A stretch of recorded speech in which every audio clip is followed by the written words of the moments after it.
Queridos irmãos e irmãs, estamos mais uma vez aqui reunidos em nome de Deus para louvarmos e agradecermos a Ele nesta nossa caminhada rumo ao céu. Vamos fazer a nossa oração inicial, antes de tudo. Vinde, Espírito Santo, enchei os corações dos vossos fiéis e acendei neles o fogo do vosso amor. Enviai o vosso Espírito e tudo será criado, e renovareis a face da terra.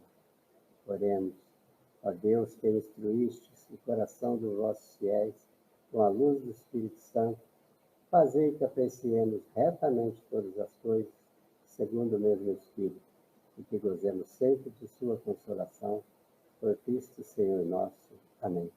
Ave Maria, cheia de graça, o Senhor é convosco. Bendita sois vós entre as mulheres, e bendito é o fruto do vosso ventre, Jesus. Então, iniciamos fazendo uma retrospectiva, já dos temas que nós vimos juntos, né? Hoje nós vamos para o quarto tema. O primeiro tema foi Quem sou eu? Depois, o amor de Deus. No último agora, nós tivemos pecado e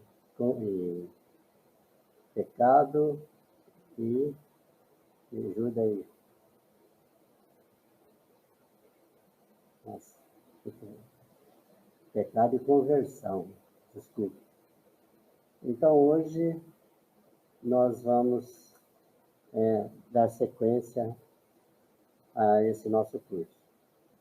Nós já ouvimos dizer que o homem foi criado por Deus para a felicidade eterna, mas por inveja ou por querer ser igual a Deus, acabou desobedecendo a recomendação do Criador, e aquele elo de ligação que existia antes entre Deus e o homem, com o pecado de desobediência, aquele elo foi partido, e então o homem, para a sua salvação, passou a depender também dele, né?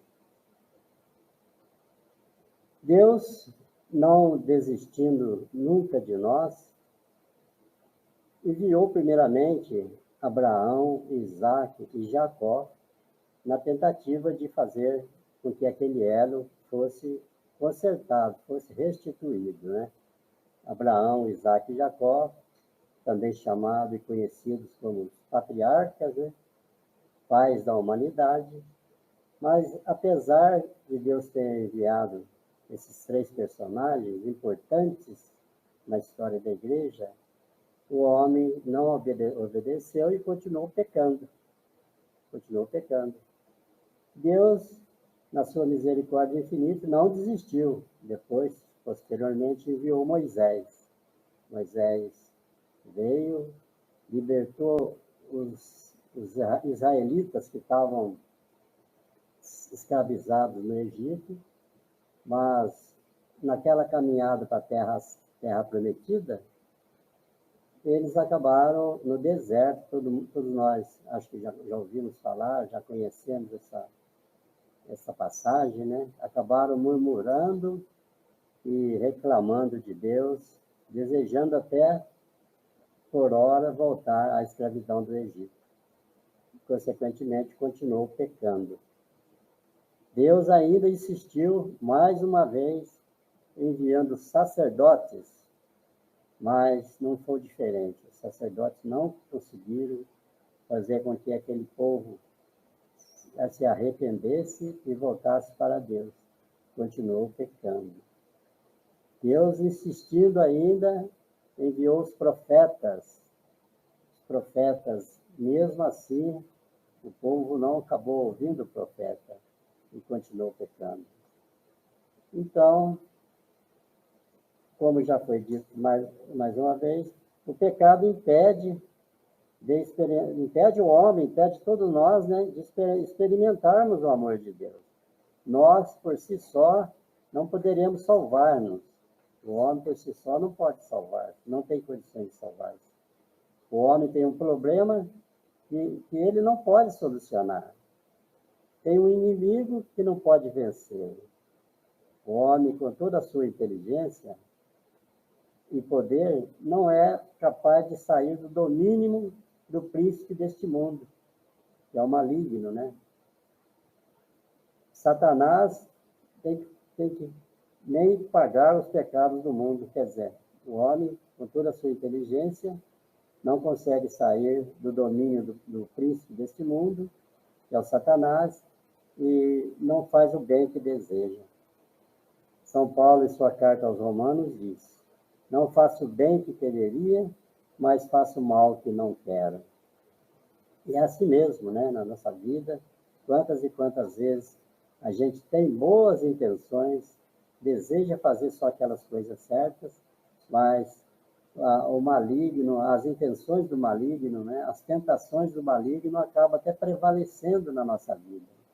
E a gente acaba cometendo aquelas faltas, aqueles pecados que não gostaria de ter cometido, e depois vem o arrependimento, né? Aquele exame de consciência triste que todos nós ficamos, aquela situação horrível, cabisbaixo, como a gente fica por causa do pecado. Mas o homem é de natureza pecadora, por isso peca, ou seja, sua natureza é decaída, e por isso comete o pecado por força da sua própria natureza. Por esse motivo, o homem não pode mudar-se a si mesmo, por suas próprias forças. Não é capaz de renovar-se, fazer-se criatura nova, mudar o seu coração, solucionar o problema de sua própria existência, ou seja, converter-se, né? Conforme o tema que já nós vimos, veremos, né? Aliás, vimos na aula anterior, né? O homem, portanto, não pode salvar-se a si mesmo. Abandonaram-me a mim, que sou fonte de água viva, e cavaram para si cisternas furadas que não podem conter as águas. O profeta Jeremias, que está fazendo essa profecia, né, uma recomendação do que aconteceu conosco, com o próprio homem, né? Abandonaram-se a mim, o próprio Deus falando, que sou fonte de água viva, e cavaram para si cisternas furadas. Cisternas, não sei se todo mundo sabe, lá em Minas Gerais, naquela época lá, quando criança, cisterna lá era chamado um buraco, né? Um buraco cavado, um buraco que a gente conseguia água só cavando aquele buraco, né? E era chamado de cisterna também, poço d'água, né? Posteriormente, ficou conhecido como poço artesiano, né? Nos dias de hoje é conhecido como poço artesiano. Hoje é todo diferente, tudo moderno, cava-se o buraco e coloca-se aqueles anéis, então evita com que a água se escoa, né? O que não acontecia antes, porque antes não tinha essa proteção, então as cisternas, a lateral dele era a própria terra, então onde que acontecia aquele esvaziamento da água, né? Hoje, se eu não estou enganado, existe um método mais moderno ainda, né? Tem aquelas furadeiras gigantes, né, que eles perfuram o solo, um furo mais ou menos uns 20 centímetros, mais ou menos, e acham um veio d'água, né? E ali eles colocam aquela tubulação, um tubo só já consegue tirar a água do fundo da terra, né? Tudo é mais moderno, menos trabalhoso como era antigamente, porque essas cisternas, conforme a situação do terreno, tinha que cavar uma profundidade muito grande, e a água era retirada através de cordas, né? Cordas e puxada com uma lata d'água, né? Então era muito mais sacrificado. As vossas iniquidades puseram uma separação, vossos pecados são os que fizeram esconder de vós a sua face. Então é isso, através dos nossos pecados, nós nos escondemos da face de Deus. Somente Deus tem a solução para os problemas do homem. Não existe uma outra pessoa, outro ser. Somente Deus é que tem a solução para os nossos problemas. Em tal oferta de Deus é que encontraremos a salvação. Mas de tantos esses problemas que já nós falamos aqui, de tantas essas decepções, de tantas essas tristezas que nós falamos aqui a respeito do homem, ele não tem condições, não tinha condição assim de voltar-se novamente para Deus, surgiu uma boa notícia.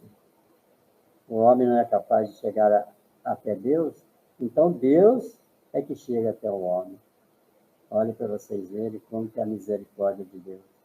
Nós não temos condição de chegar até Ele, e Ele, na sua bondade infinita, é que desce, né, para chegar perto de nós.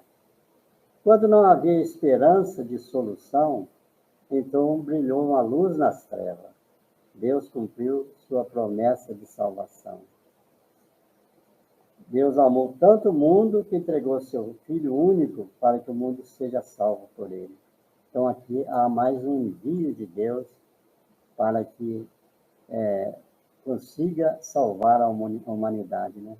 Depois de tanta insistência infrutífera, vamos dizer assim, que Deus não tinha conseguido o resultado, aí no maior ato de amor dele, ele enviou seu próprio Filho para que nos salvasse, para que estivesse junto de nós e fizesse com que nós voltássemos a gozar da misericórdia de Deus.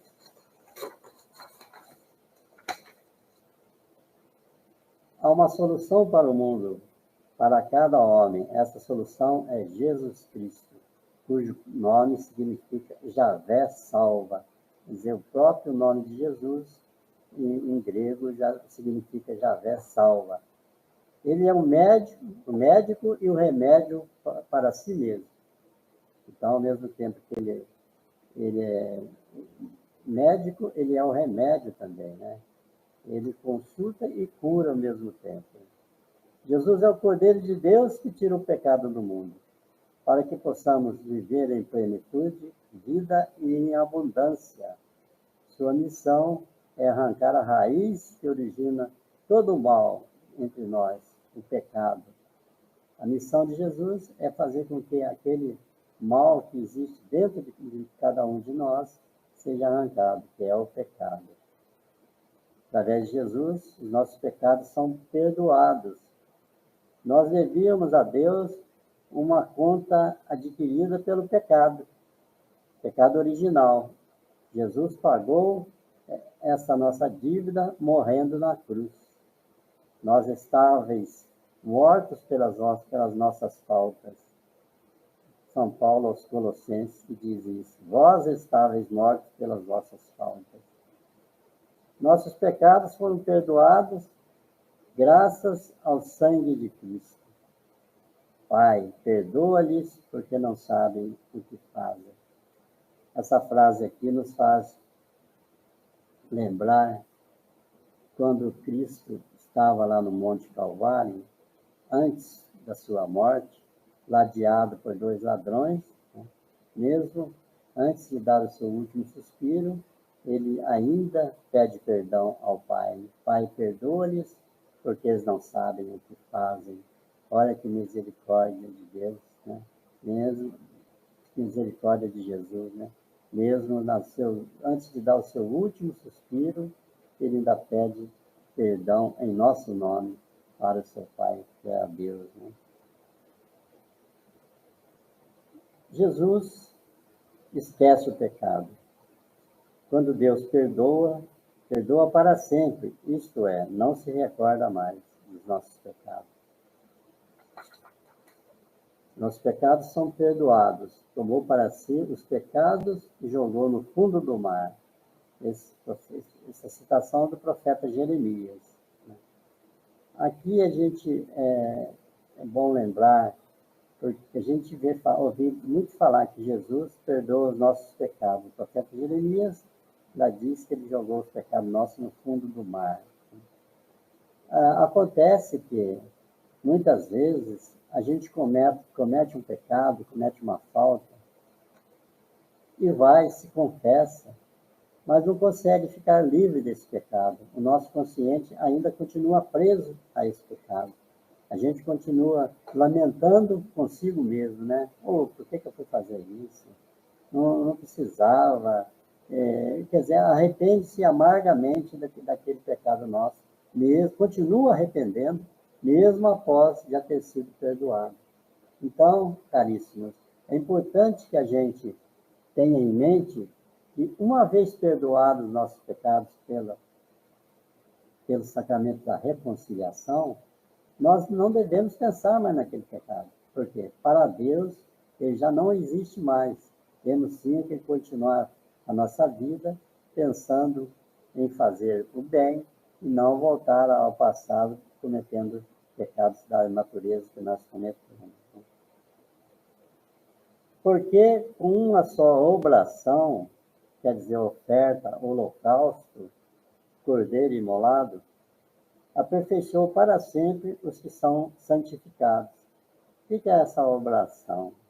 Naquela época, na época de Jesus, as pessoas, para conseguir perdoar as suas faltas, ficar em paz com a sua consciência, faziam oblação, ou seja, ofertas, né, a Deus através de animais, bois, ovelhas, né, pombas. Né?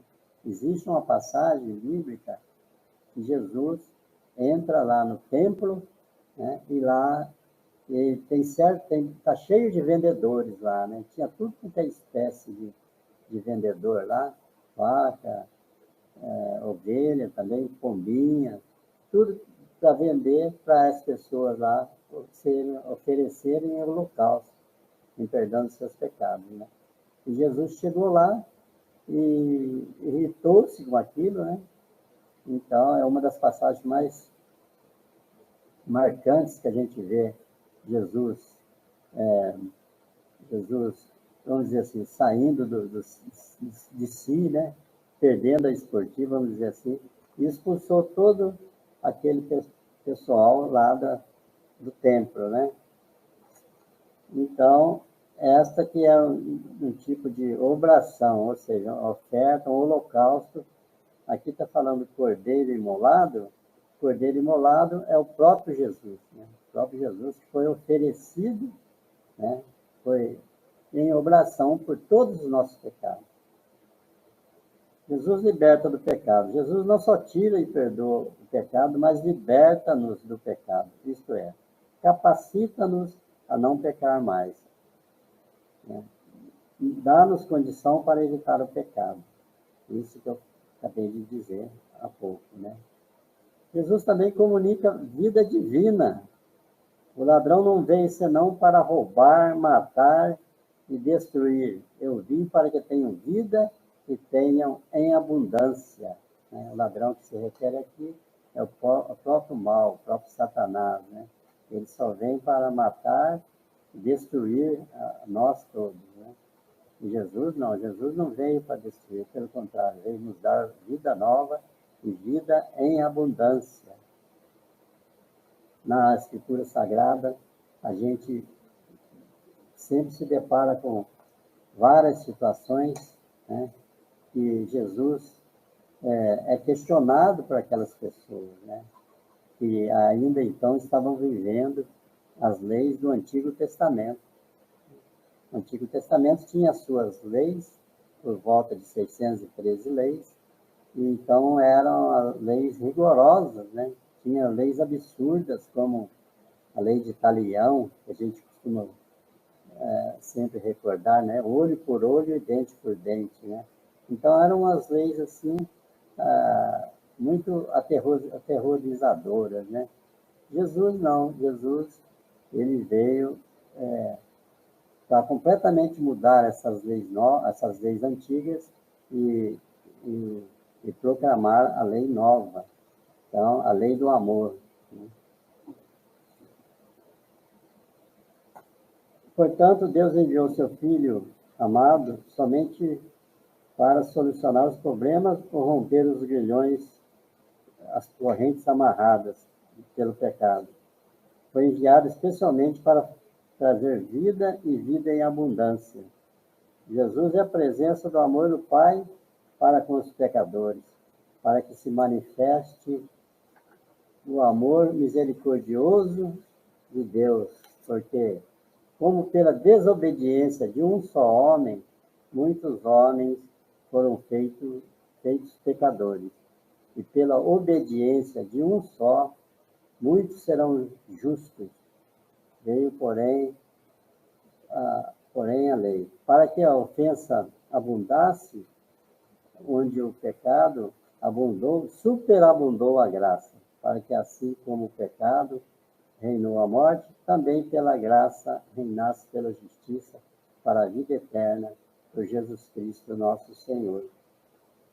Então, essa passagem aqui, ela nos diz, pela desobediência de um só, faz-nos lembrar daquele pecado cometido pelo primeiro pecado cometido pelo nosso primeiro pai, né?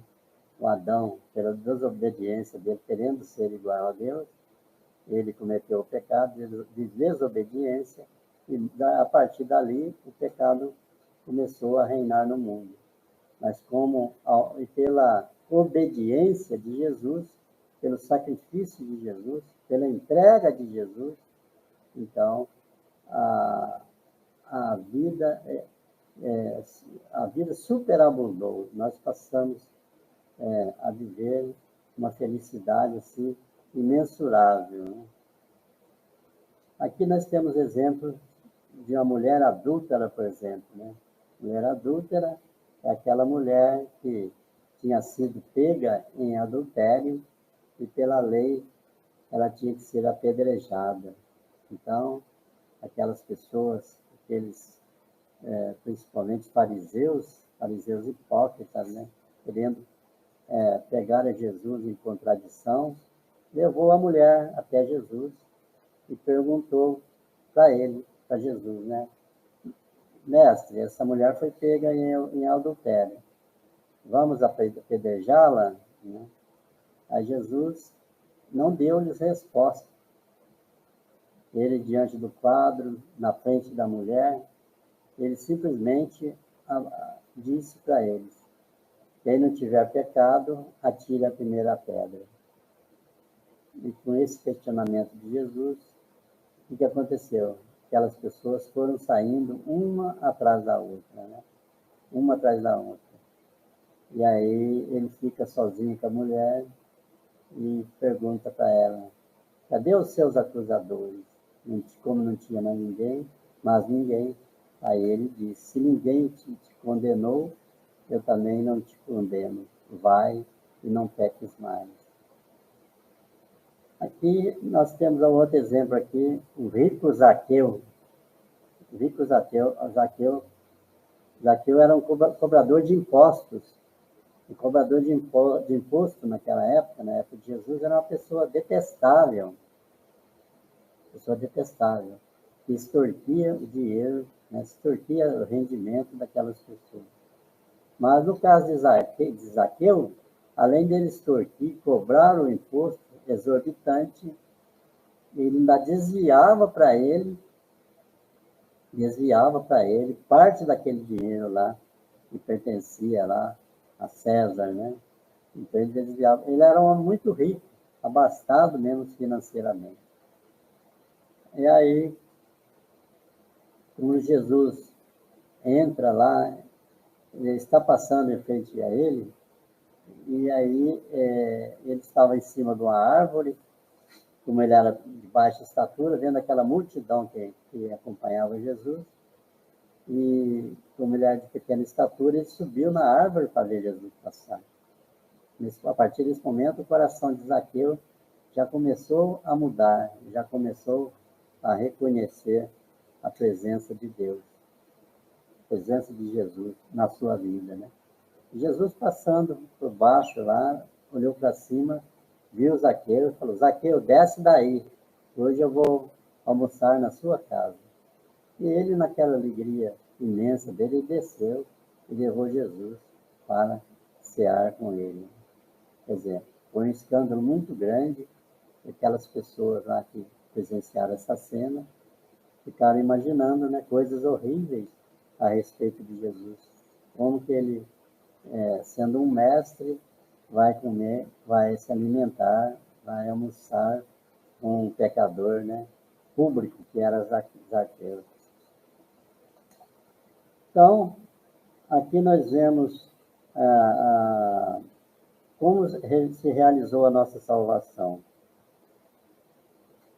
Jesus realizou de uma vez por todas a salvação total do homem e de todos os homens. Por sua encarnação, o Filho de Deus, sendo de condição divina, assumiu uma carne pecadora e habitou entre nós, fazendo-nos semelhante a nós em tudo, exceto no pecado. O amor de Deus se manifestou em Cristo Jesus. São Paulo, apóstolo aos Romanos. Então, Jesus, quando veio no meio de nós, passou a viver no meio de nós, através da sua encarnação, ele tornou-se igualzinho a nós, né? Com as nossas dores, nossos sofrimentos, com as nossas alegrias, né? E às vezes a gente vê alguém questionar, mas Jesus era filho de Deus, então isso aí não aconteceu com ele. Mas não é verdade. Tudo que aconteceu, tudo que era possível acontecer a um ser humano, aconteceu com Jesus. Então Jesus era semelhante a nós em todos os sentidos, menos numa coisa, no pecado. Ele não conheceu o pecado. Ele é semelhante a nós em tudo, menos no pecado.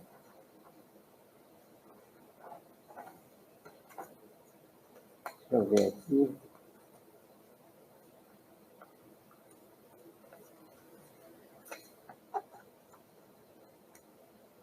Por sua morte, Jesus não foi assassinado.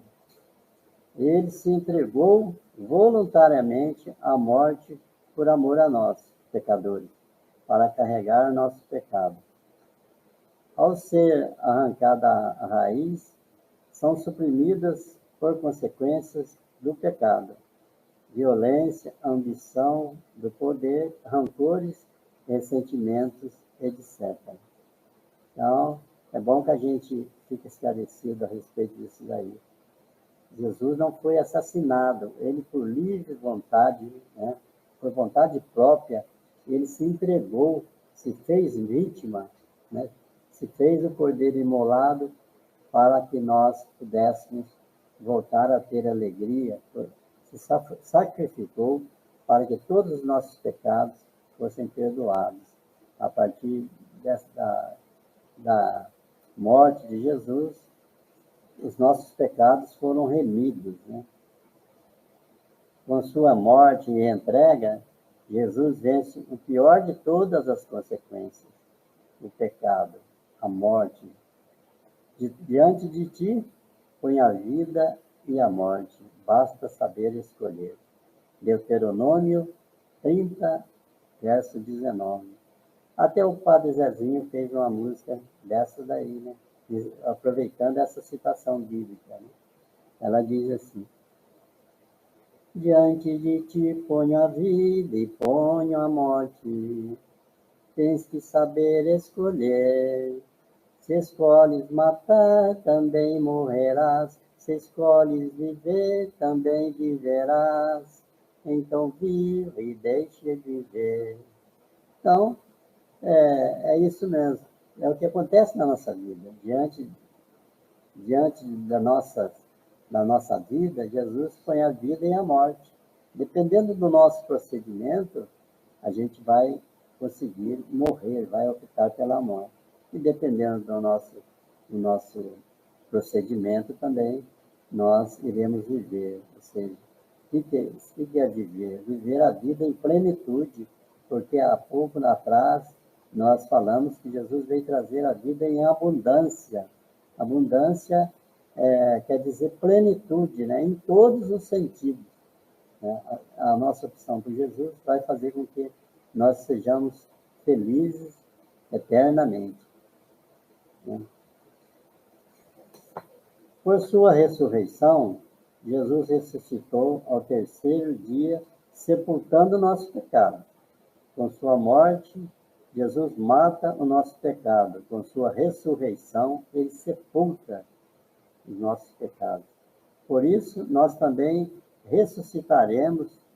Jesus está vivo hoje e sempre, vitorioso sobre o pecado, sobre todo o mal. Jesus é a solução. Por sua ressurreição. É importante essa frase, por sua ressurreição. Se Jesus não tivesse ressuscitado, a nossa fé seria vã, né? Nós sabemos assim que outras religiões aí, como o budismo, né?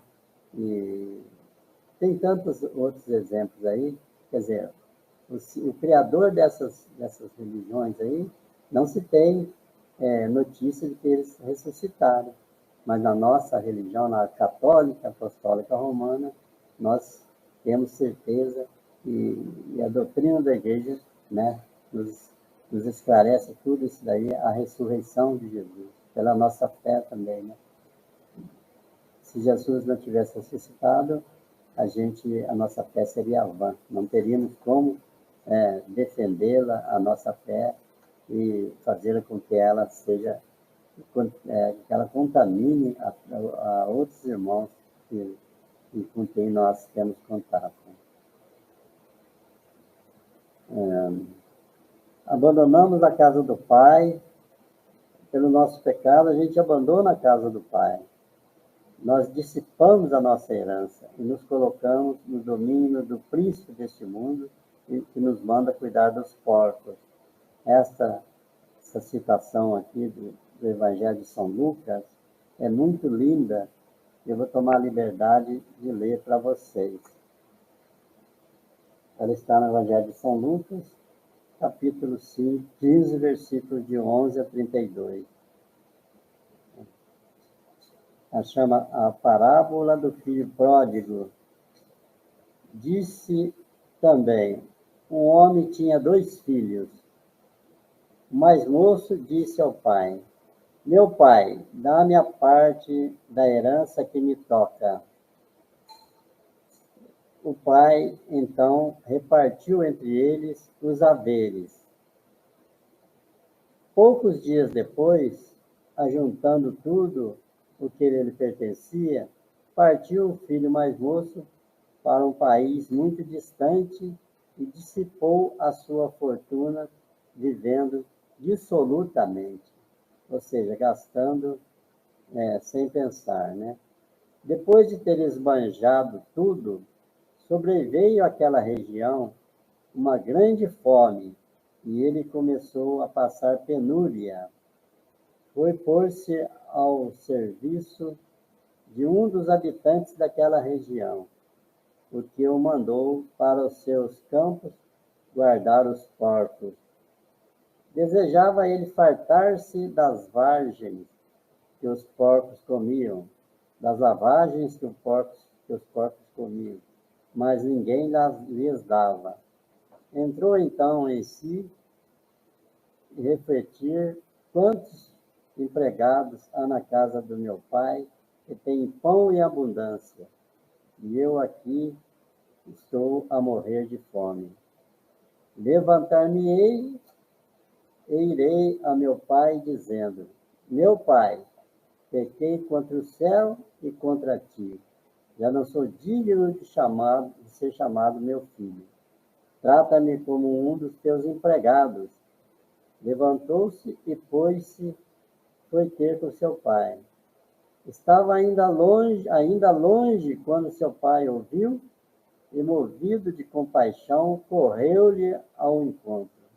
Abraçou-lhe o pescoço e o beijou. O filho disse então ao pai, meu pai, pequei contra o céu e contra ti. Já não sou digno de ser chamado seu filho.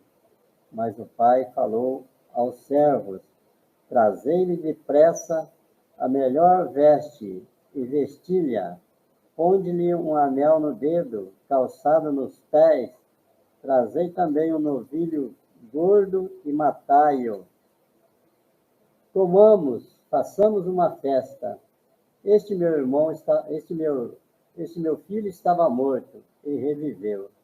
Tinha se perdido e foi achado. E começaram a festa. O filho mais velho estava no campo. Ao voltar e aproximar-se da casa, viu a música e as danças. Chamou um servo e perguntou-lhe o que havia. Ele explicou: voltou teu irmão, e teu pai mandou matar um novilho gordo, porque reencontrou-o sãos e salvos. Encolerizou-se ele e não queria entrar, mas seu pai saiu e insistiu com ele. Ele então respondeu ao pai: há tantos anos que eu sirvo, sem jamais transgredir ordem alguma tua, e nunca me deste um cabrito para festejar com meus amigos. E agora que voltou este seu filho, e gastou os teus bens com meretrizes, logo lhe mandas matar um novilho gordo. Explicou-lhe o pai: filho, tu estás sempre comigo, tudo que é meu é teu. Convinha, porém, fazermos festa, pois este teu irmão estava morto e reviveu. Tinha se perdido e foi achado. Palavra da salvação. Glória a vós, Senhor. Vejam, meu irmão, minha irmã, que exemplo de amor que teve esse seu pai com esse seu filho que estava perdido. É tão emocionante essa passagem, porque o filho pediu a herança dele, parte da herança dele, e saiu para o mundo. Gastou todo o dinheiro que ele tinha recebido do pai, com meretrizes, farras, bebedeiras, orgias. Depois, passando penúria, ou seja, na dificuldade, aí que ele lembrou-se de todo aquele conforto que ele tinha na casa do pai. Assim também acontece conosco. Às vezes a gente tem assim, uma vida assim, dentro da nossa casa, tem tudo, não falta nada, e a gente ainda reclama. Quando a gente resolve sair de casa, tem filhos, né, que saem de casa e depois acaba, como se diz, quebrando a cara, aí vai valorizar o que o pai tem dentro de casa, o que ele tinha, tudo dentro de casa. Mas aí ele decide voltar. Decide voltar porque no lugar que ele estava, foi pedir um emprego num lugar lá, numa fazenda, e o dono da fazenda lá mandou ele cuidar dos porcos. Só que ele era tão regulado lá, tão sofrido lá no lugar que ele estava, que nem a lavagem dos porcos ele podia comer, enquanto na casa do pai dele existia fartura, né? Aí ele resolveu voltar para a casa do pai. Aí vem a parte interessante. O pai dele, ao longe, avistou ele, né? Avistou ele. E aí, o que fez o pai? Ao invés do filho correr ao encontro do pai, o pai correu ao encontro do filho, abraçou e beijou. Essa passagem a gente vê que o pai já estava esperando o filho há muito. Isso aí acontece conosco também. Deus, quando nós o abandonamos, tomamos caminhos assim incertos que nos afastam dele, ele, como não desiste de nós, fica esperando, aguardando ansiosamente a nossa volta a seus braços, né? Então, por aí a gente vê. E qual não foi a surpresa dele, que ao chegar em casa, o pai não mandou fazer uma festa para ele, né? Mandou colocar sandálias nos pés dele, quer dizer, nem sapato ele tinha, né? Mandou colocar um anel no dedo dele, né? O anel significava poder, uma pessoa abastada, né? Mandou colocar um anel no dedo dele, sandália nos pés, e mandou matar o novilho mais gordo que tinha lá. Quer dizer, um animal mais bem cuidado que tinha lá, mais sadio que tinha lá, e fazer a festa. Aí, o que aconteceu? Chegou o irmão dele mais velho, que não tinha saído, que continuava lá junto com o pai, ficou irritado por causa desse comportamento do pai.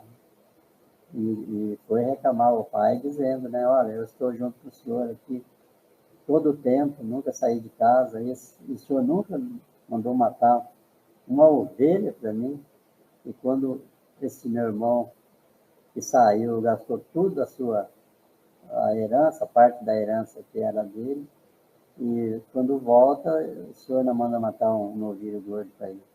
Aí o pai fala para ele aquilo que ele fala para cada um de nós. Esse teu irmão estava morto e ressuscitou. Né? Então, esse exemplo que a gente tem que ver como Deus é misericordioso conosco. Né? Aqui eu até separei uma música do Padre Zezinho, sempre do Padre Zezinho, né?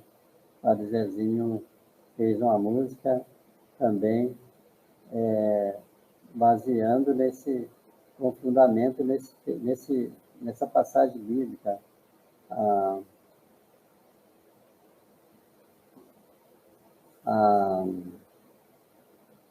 O pai acolhedor, né? Pai acolhedor, a ovelha perdida, né? A música diz o seguinte. Tem que deixar aqui. Um minutinho só que eu estou procurando aqui.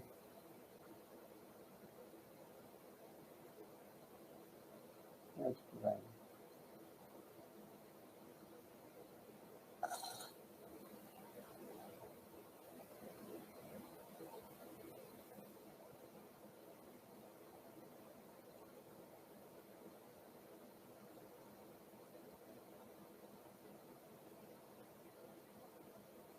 Vamos ouvir, então, essa linda melodia que fala sobre esse tema, gente. Tem tudo a ver.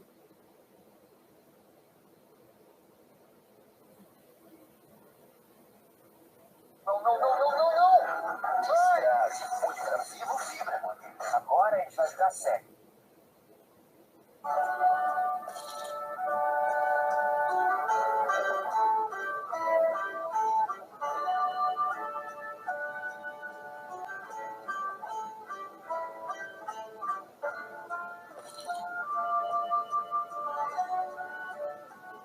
Alô, meu Deus, fazia tanto tempo que eu não mais te procurava. Alô, meu Deus, senti saudades tuas e acabei voltando aqui. Andei por mil caminhos e como as andorinhas, eu vim fazer meu ninho em tua casa e repousar. Embora eu me afastasse, te andasse desligando, meu coração cansado resolveu. Eu não me acostumei nas terras onde andei. Eu não me acostumei nas terras onde andei.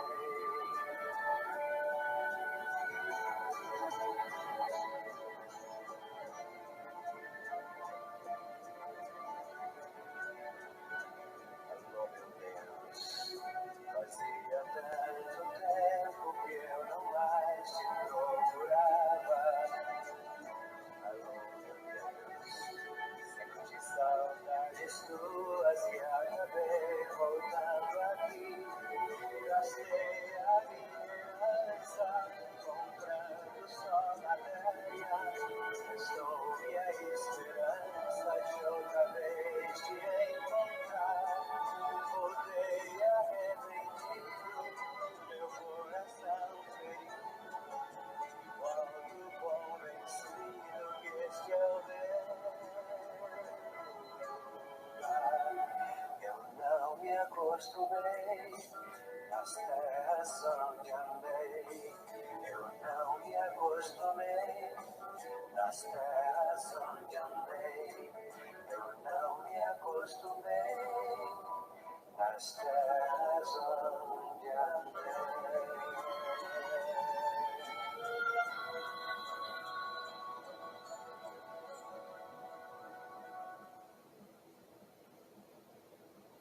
Então, é como a gente tinha falado, esta melodia do Padre Zezinho, conta a história resumida, né, do que nós acabamos de ver a respeito do amor de Deus. Temos que acreditar sempre, meus caríssimos, Deus é a nossa única solução. Não existe salvação sem Ele, não existe paz sem Ele, não existe tranquilidade sem Ele. Então, portanto, façamos o propósito, né, de fazer com que a nossa vida seja cada vez mais uma vida reta, uma vida assim, cheia de coisas boas, momentos felizes, porque se nós estamos felizes, nós vamos fazer as pessoas ao nosso redor felizes também. Tá bom? Por hoje a gente fica por aqui. Nós estivemos reunidos em nome do Pai, do Filho e do Espírito Santo. Amém. Tenha um santo domingo. Deu 46 segundos. 46?